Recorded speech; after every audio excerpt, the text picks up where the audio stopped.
Pero tayo, sa ating pagbibigay, sa ating pagiging generous, ang nais natin, isa lang ang napaparangalan.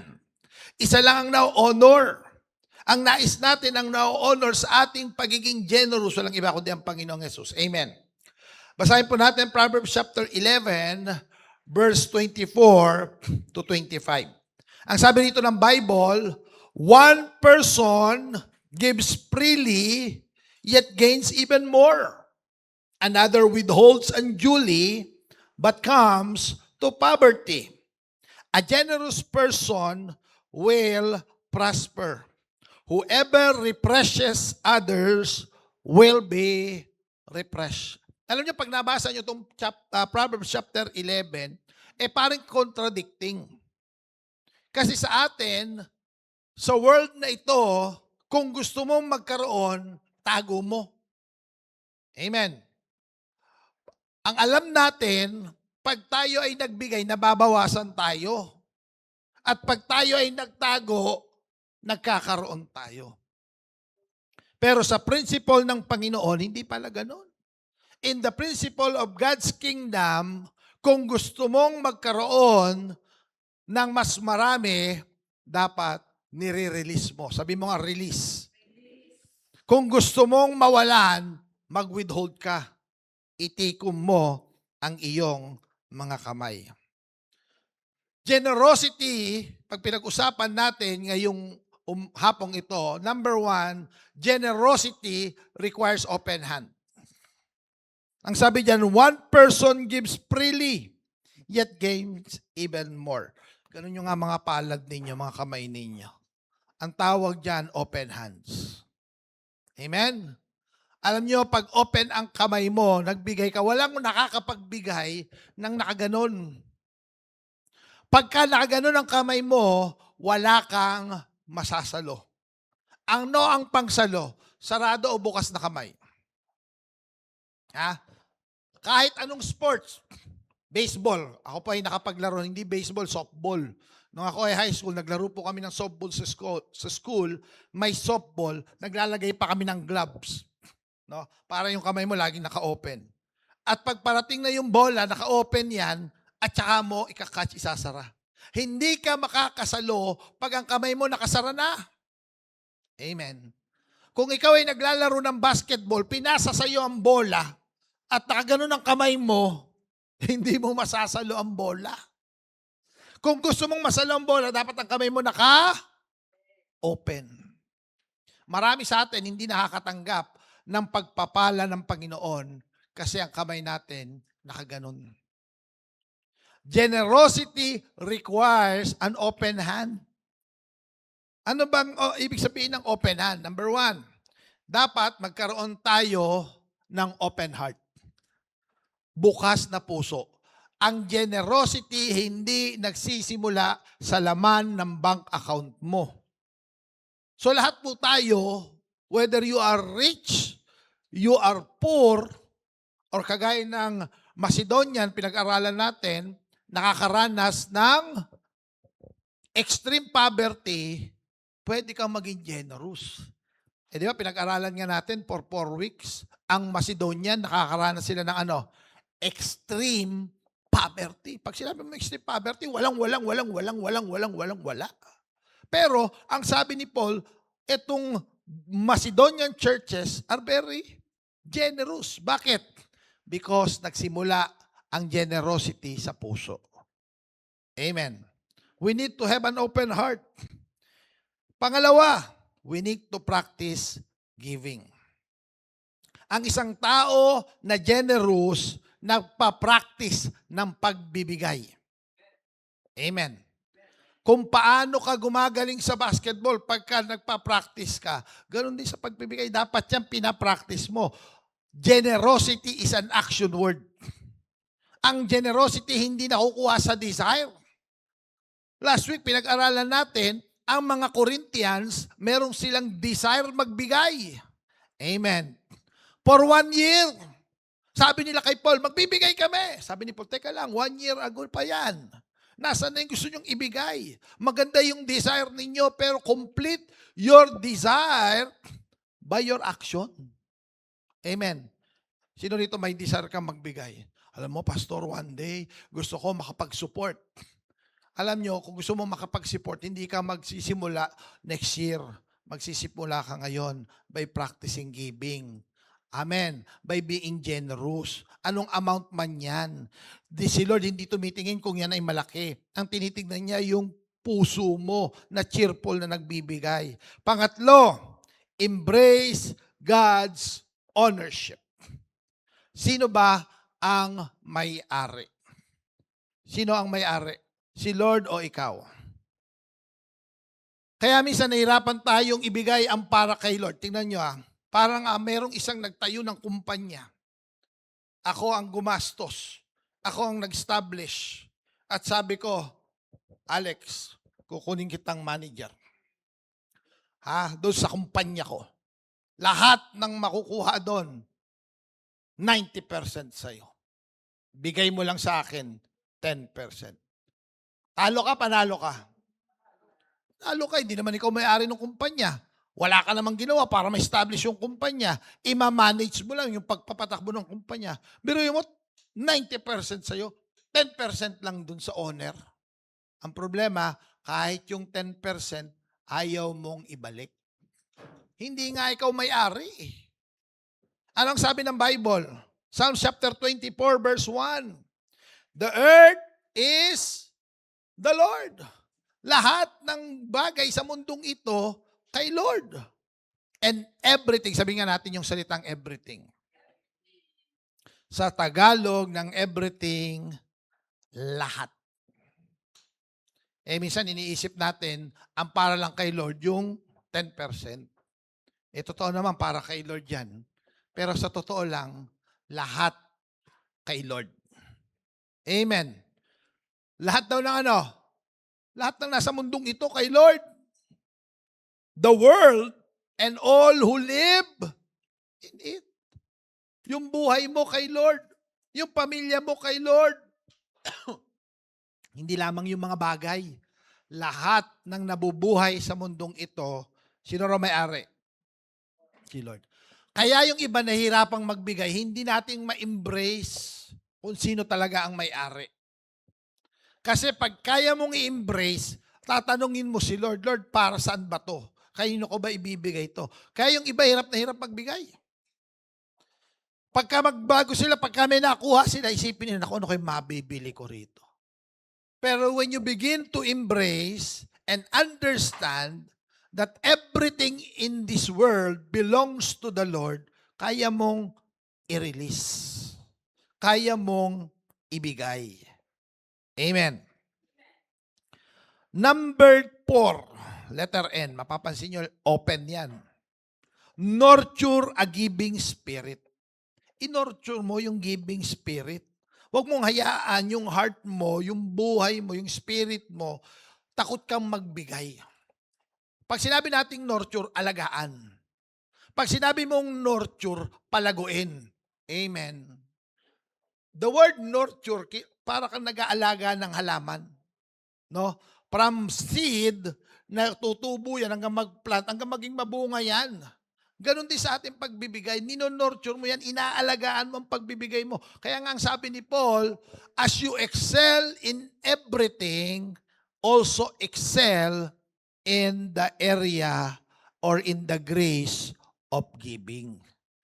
Inaalagaan po natin ang pagbibigay. Alam mo, minsan hindi natin napapansin, gusto nating mag-grow sa talent natin. Sino rito, inaalagaan mo, nagde-develop kayo ng skill ninyo sa talent. Abay, sila, nakikita ko, nagpa-practice, nagde-develop sa kanilang music. Yung iba sa pagkanta, yung iba sa pag-aayos ng computer. Ang dami mong talent na dinidevelop.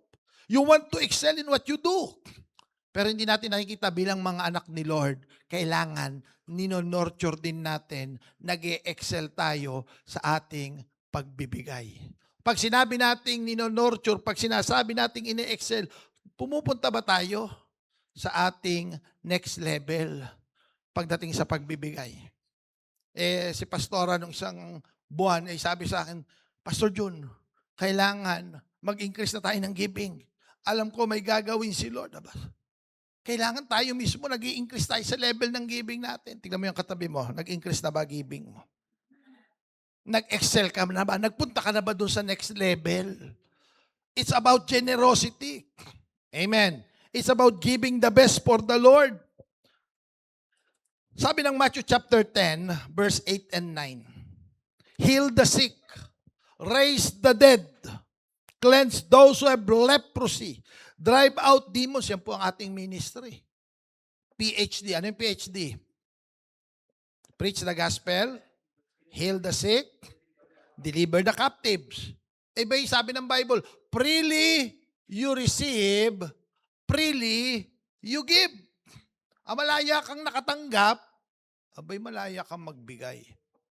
Alam nyo, kung ikaw dinidevelop mo yung generous heart sa buhay mo, dapat tanggalin mo na yung espiritu ng libre. Sino rito mahilig ka sa libre? Ha? Alam mo, dapat marunong ka nang mag-invest. Kanina nga nag-meeting kami ng mga leaders. Sabi ko, dapat mga kapatid tayo, dumating na tayo sa point, we know how to invest in our spiritual life. Amen. Sino rito gusto mo mag-grow? O tingnan ninyo, sino rito nag-i-invest ka sa health mo? Aba, yung iba nga kumukuha pa ng insurance, di ba? Yung iba kumukuha pa ng mga vitamins, yung iba inaalagaan yung kutis, kung ano nung pinapahid bago matulog. Inaalagaan mo yung balat mo eh. Iyan ay puro pang physical. Amen. Pero sino nag-i-invest ka sa spiritual mo? O, computein mo. Gusto mong malaman? Computein mo. Magkano nang nagastos mo sa physical na katawan mo?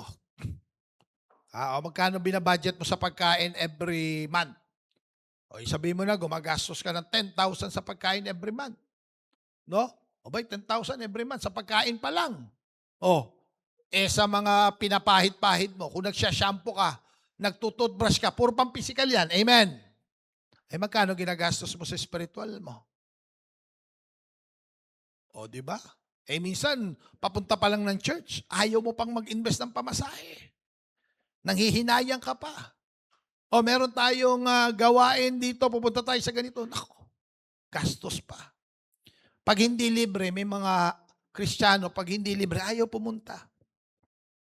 Bakit? Ayaw mag-invest sa kanilang spiritual life. Sabi ng Bible, ikaw libre kang nakatanggap. Kasi nga, mahal ka ni Lord. Amen.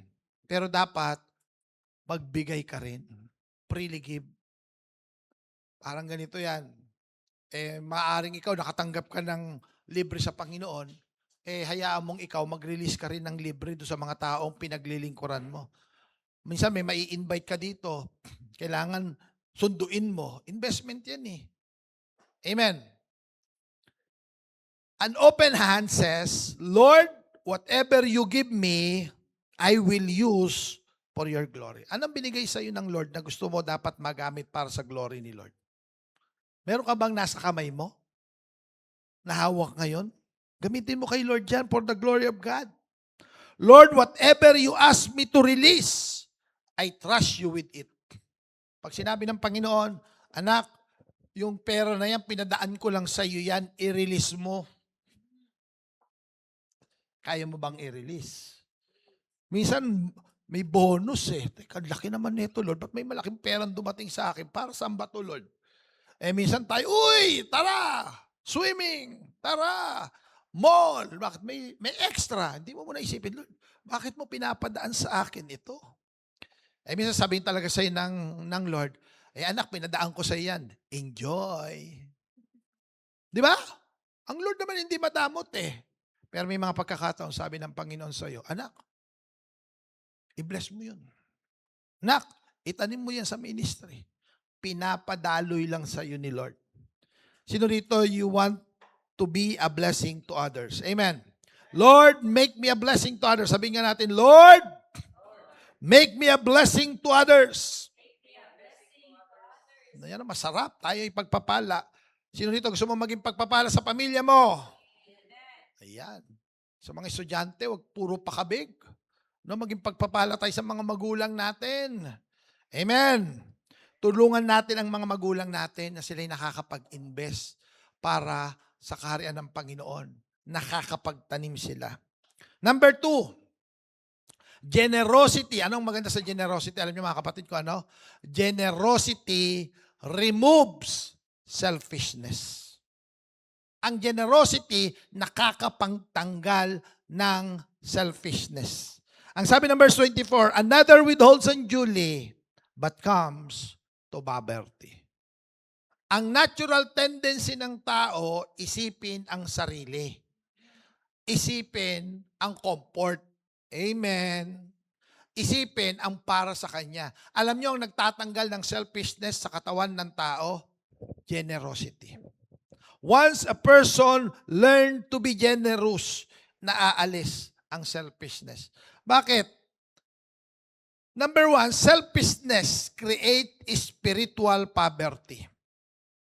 Pag ang isang tao walang ibang inisip kundi ang sarili, ito ay nagke-create ng spiritual poverty. Anong spiritual poverty? Alam nyo, minsan maraming tao tinitingnan mo, ang daming pera. Mali-maleta. Amen. Pero sa totoo lang, may spiritual poverty yan. Mayroon niyang vacuum. May emptiness yan. Nakita ka ng tao may pera pero may emptiness. Alam niyo kung bakit? Punong-puno yan ng selfishness.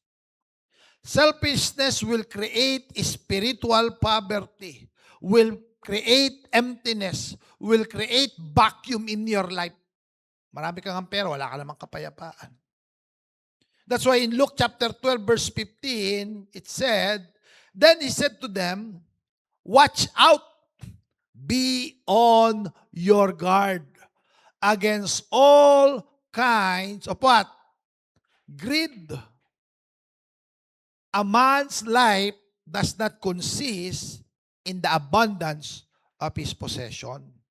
Ang buhay ng tao, hindi po yan nakikita sa dami ng pag-aari niya. Marami kang ang bahay, marami kang ang kotse, marami kang ang pera. Kailan ka masasatisfy? Napansin niyo ang tao walang satisfaction. Hindi niyo ba naisip bakit yung isang taong nakakuha ng isang maleta ng pera, abay hindi pa nasatisfy, kumuha pa ng another na maleta? Nakarinig ba kayo nung nakakuha na ng isang maleta, tumigil na at nagsabi, ayoko na. Okay na to sa akin yung isang maleta.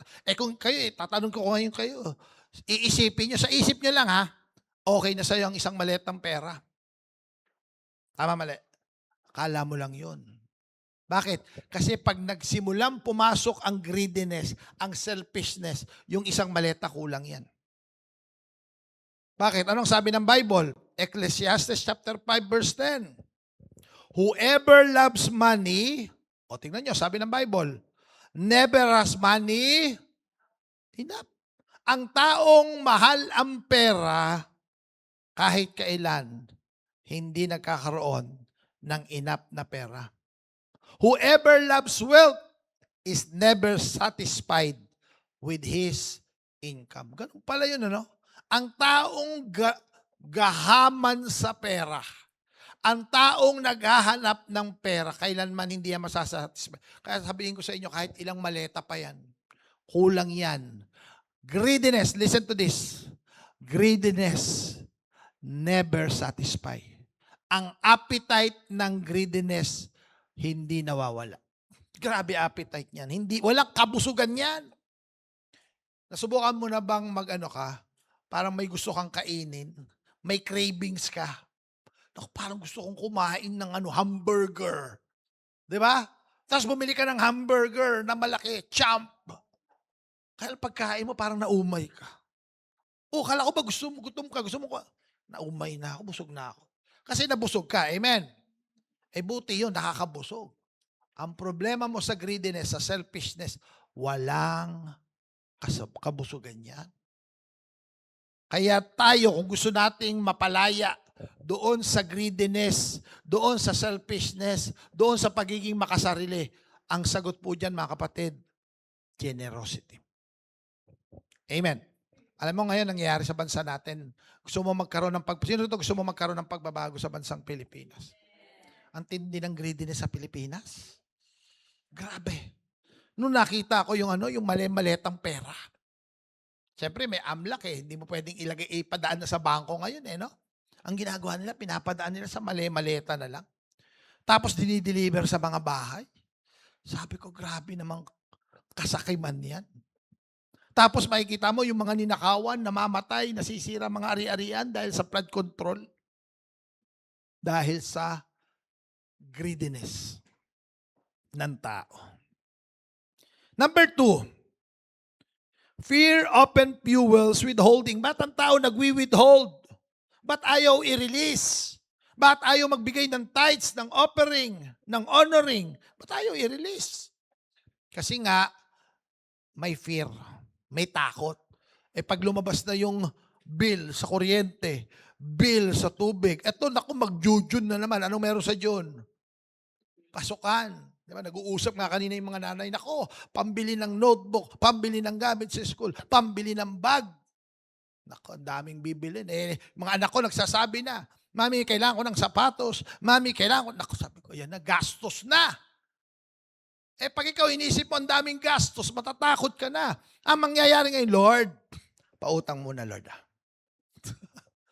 Hindi mo na magbibigay kay Lord. Hindi mo na magbibigay ng tithes, ng offering, ng honoring. Bakit? Natakot na. Nagwi-withhold ka na para kay Lord. As if hindi ka kayang i-provide ni Lord. Sino rito naniniwala, kahit gaano kalaki ang pangailangan mo, kayang i-provide ni Lord yan? Sabihin mo sa katabi mo, kayang i-provide ni Lord yan. God repeatedly demonstrated His ability to provide for His people. He fed Israel in the wilderness. Alam niyo kung gaano karami yung Israel na pinaalis ni Moses through the power of the sovereign Holy Spirit from Egypt to the promised land. Alam niyo gaano karaming Israelita yon? Sabi ng mga scholar, it's around 2 million people. 2 million. Paano mo papakainin yung 2 million? Pero wala lang. Kayang-kayang pakainin ni Lord yun. Amen. Anong ginawa ng Lord? Abay, nagpababa ng tinapay galing sa langit. Abay, nung nagsawa yung mga tao sa tinapay, sabi ng mga tao, ano ba naman to, Lord? Pulo na lang tinapay. Wala bang chicken joy? Anong ginawa ni Lord? Abay, nagpadala ng mga quail. Aba, kumain ng karne, meat naman. Kaya kang i-provide ng Panginoon kahit nasa wilderness. Amen. He supplied Elijah through ravens. Noong nagkaroon ng tagtuyo at taggutom sa Israel dahil hindi nagpaulan ng Diyos for 3.5 years, aba ang Diyos nagpadala ng uwak para kay Elijah. Amen. Alam niyo, minsan si Lord magpapadala sa iyo ng uwak.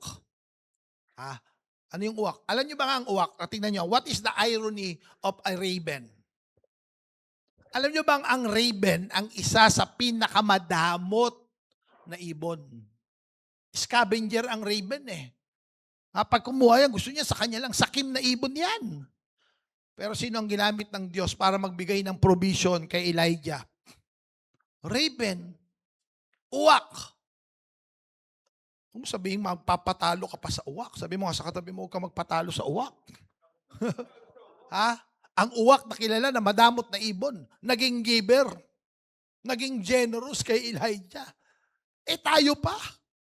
Amen. The Lord multiplied oil for widows. Yung widows na pinuntahan ni Elijah na naghahanda na ng last meal nila. Sabi niya, sabi ni Elijah, Ma'am, pwede mo pakainin mo ko? Ano sabi ng widow? Teka lang, kami ngayon nagpe-prepare. Ito yung oil, huling oil na namin to, huling flour na namin to. Magluluto ako ng tinapay, huling hapunan na namin ng anak ko, bago kami mamatay sa gutom. Sabi ng Lord, wag niyong kainin. I-serve niyo sa akin, lutuin mo, bigay mo sa akin. Yung widow, naniwala doon sa propeta. Abay, nagulat siya yung oil niya. Luto siya ng luto ng tinapay. Yung flour niya, hindi nauubos. Ang dami niyang nagawang tinapay, napakain sa kanila. Araw-araw, hindi nauubos yung oil. Araw-araw, hindi nauubos yung flour. Nakakapagluto ng tinapay hanggang matapos yung tagtuyo. Kung yun na-provide ni Lord, ikaw pa. Sabi mo nga sa katabi mo, ikaw pa. The Lord fed thousands through a small lunch na dala ng bata. May dala siyang 5 loaves of bread at 2 small fishes. Pero yon na multiply ni Lord, may natira pang mga basket. God has never struggled with limited resources. Amen. Number 3, generosity breaks the power of materialism. Alam nyo, ang isa sa ginagamit ng kaaway para mapalayo ang puso ng mga Kristiyano sa paghabol sa Lord, yung materialism. Alam nyo, nagkaroon po tayo ng 3 days camp. No? Abay, grabe yung mga kabataan na nagsama po sa camp. No? We're so excited sa gagawin ng Lord sa mga kabataang ito. Ang isang ginagamit ng Diablo para sa mga kabataang ito, hindi sila maging God chaser. Alam niyo kung ano? Materialism. Hahabulin mo, sa halip na habulin mo si Lord, hahadilin mo yung mga material things. Bagong gadget, bagong gamit, bagong ganito. Puro material things. Materialism encourages us to focus on temporary things. Yung nakikita ng mata mo, yung nahawakan mo. Kaya napansin nyo, alam ng mga gumagawa ng mga gadget yan? Taon-taon na lang may mga bagong gadget. Minsan papataasin lang ng konti yung camera. Mga tao naman bili ng bili. Wala namang masyadong nabago. Bakit? Ano na lang yan? Materialism na lang yan. Image. No? Sapatos. Damit.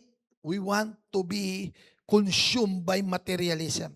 Pero ang generosity iba. When you become generous, it redirects our attention.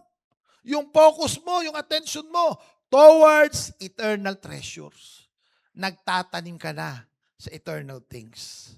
Every time we give, we loosen the grip of materialism on our hands. Yan po ang maganda sa materialism. Sa generosity. Nabe-break yung power ng materialism. Amen. Number 3, generosity refreshes others. Sino mas gusto mong kasama? Yung generous o yung hindi? Alam nyo, pag ang kasama mo, puro pakabig, nakakaano yan. Hindi kagaya ng tinatawag natin na nakaka-refresh. Gusto nyo bang kasama si Mr. Libre? Ito yung kasama mo, puro palibre. Si Lord, naghahanap siya nung nagre-refresh ng iba. Sino dito pagkasama mo yung isang tao na re-refresh ka? Uy, okay na, tama na. Kakain lang natin. Kakain na naman. Grabe, napaka-generous naman nito. Amen. Pag may gawain tayo, magkakaroon ng youth camp. Pastor, support ko na. Grabe. Di ba? Magkakaroon ng youth camp. Libre po ba yan, Pastor? Libre. Sige na, libre ko na kayo. Yung pamasahe, Pastor, libre po. Grabe, lahat na lang gusto, libre. Hindi nakaka-refresh. Ang nakaka-refresh, yung gustong mag-support. Amen. Yung gustong maging generous. If a generous person, sabi rito, whoever refreshes others. Kasi generosity, nagre-refresh yan eh.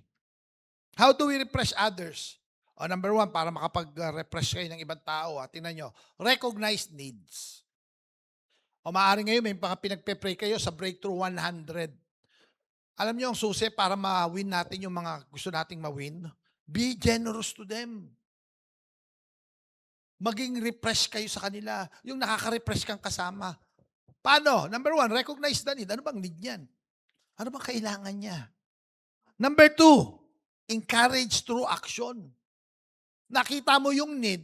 Uy, grabe, kailangan pala ng ganito. Pagpe-pray ko yan. May ginawa ka, wala.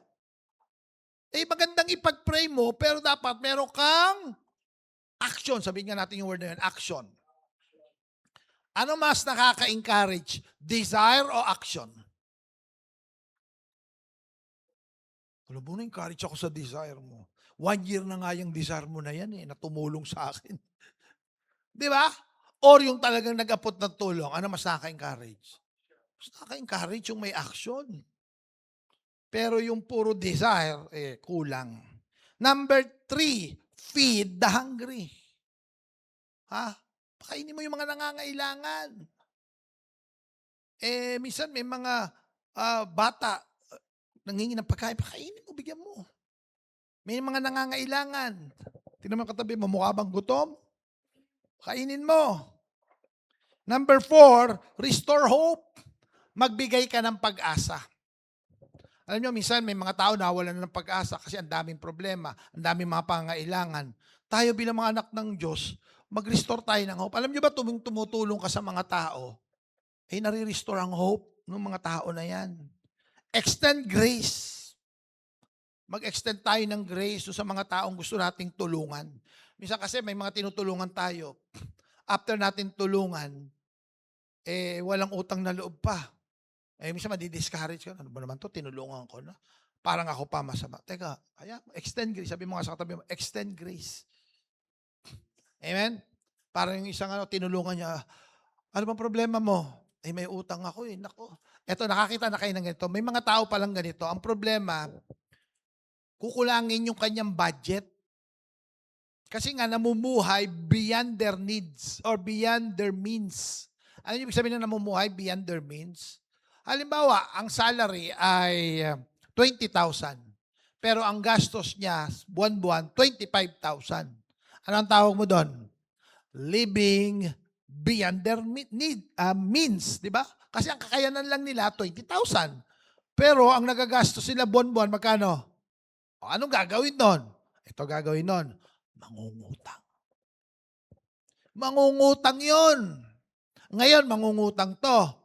Pag magbabayad na, paano? Hindi nga kaya ng means. Alam mo, gagawin, may mga ganito palang nangyayari. Mangungutang na naman.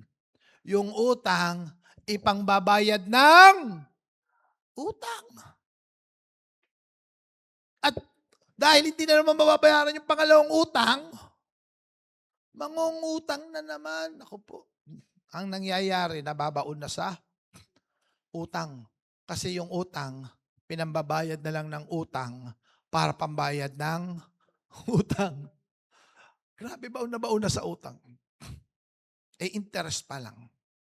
Talo na siya. Amen. Meron ang iba, binibigay na yung ATM. Nagulat ako.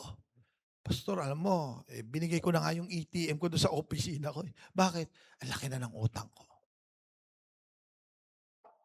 Minsan, meron akong kakilala, sabi niya, sige, tutulungan na kita. Magsimula ka ng maayos. Pero huwag ka na mangungutang. Amen. Alam niyo, may hirap. Minsan makikita mo, parang hirap na hirap. Hindi halos makapagbigay ng tithes and offering.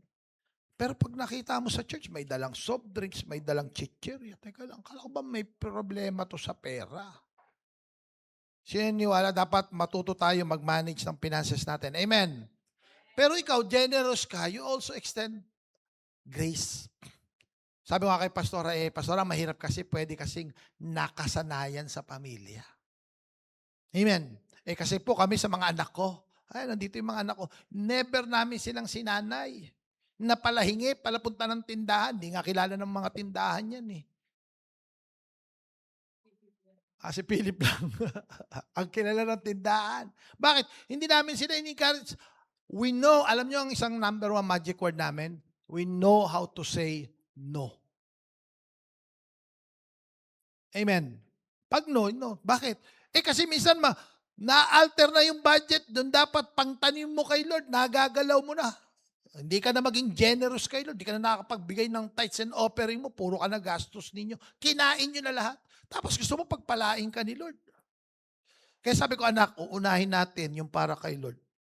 Pag may sumobra, gagastosin natin para sa inyo yan. Amen. Pero unahin mo muna yung kay Lord. Minsan kasi tayo, inuuna natin yung gastos natin eh. Makakakain ka sa masasarap, pero mo nakain mo, pero yung kay Lord, hindi mo na ibigay yung para kay Lord. Kaya sabi ko sa mga anak ko, pag sinabi namin no, hindi yan kasama sa budget natin. Now, pag naibigay na natin yung para kay Lord at meron tayong pwedeng paggastusin natin yan. Pero never nating i-compromise yung para kay Lord. And sometimes we need to extend grace to those people. Tuturuan pa natin sila. Tuturuan natin sila how to manage their finances. We will teach them how to be generous in their tithes and offering. Kasi yan ang susi para mawasak ang kahirapan sa kanilang buhay. Amen. Kaya yung cycle ng kahirapan, hindi mawala-wala eh. Kahit anong panalangin mo, bakit? Yung practice. Hindi naman tapat sa pagbibigay, hindi generous. Gusto lagi pakabig. Pagka nagkaroon, kakainin. Akala mo, ang yaman-yaman, kumakagastos. Pero hindi naman nakakapagbigay kay Lord. Paano ka pagpapalain ni Lord? Amen. Next. We need to learn how to serve joyfully. If you want to refresh other, maging masaya ka na naglilingkod sa iba, na tumutulong sa iba. And last and finally, we need to honor God through compassion. Alam nyo si Lord na na-honor siya pag tayo ay punong-puno ng compassion sa ibang tao na tumutulong. No? Ano napansin nyo? Ang spelling niyan ay refresh. When we learn to honor God on our life. Kasi meron tayong compassion. Amen. Alam mo, pag tayo ay punong-puno ng compassion sa ibang tao, abay, na-honor si Lord dyan. Nag-glorify ang ating Panginoon. Ano sabi ng Matthew chapter 25, verse 35 to 36? For I was hungry, and you gave me something to eat. I was thirsty, and you gave me something to drink. I was a stranger, and you invited me in. I needed clothes, and you clothed me. I was sick, and you looked after me. I was in prison, and you came to visit me. Look at me. Ba'y sabi, Lord, kailan ka naming nakitang gutom? Lord, kailan ka naming nakitang nauuhaw? Lord, kailan ka naming nakitang kailangan mo ng tubig at kailangan mo ng dalaw at sabi ng Panginoon, pag ito'y ginawa mo sa least of my brethren, you have done it to me. When you refresh others, you are doing it not just to that person, you are doing it to the Lord. Amen. Kaya mga kapatid, tayo lalo tayong pagpapalain ng Panginoon if we learn how to refresh others. Now, Galatians chapter 6, anong sabi rito? Let us not become weary in doing good, for at the proper time, we will reap a harvest if we do not give up. Therefore, as we have opportunity, let us do good to all people. Take note of that word, opportunity. Sabi mo nga, opportunity. Mga kapatid, ang pagtulong, ang pagiging generous, opportunity. Amen. Therefore, as we have opportunity, let us do good to all people, especially to those who belong to the family of believers. Ay lalo na sa mga kapatiran. Amen. Last and finally, number 4.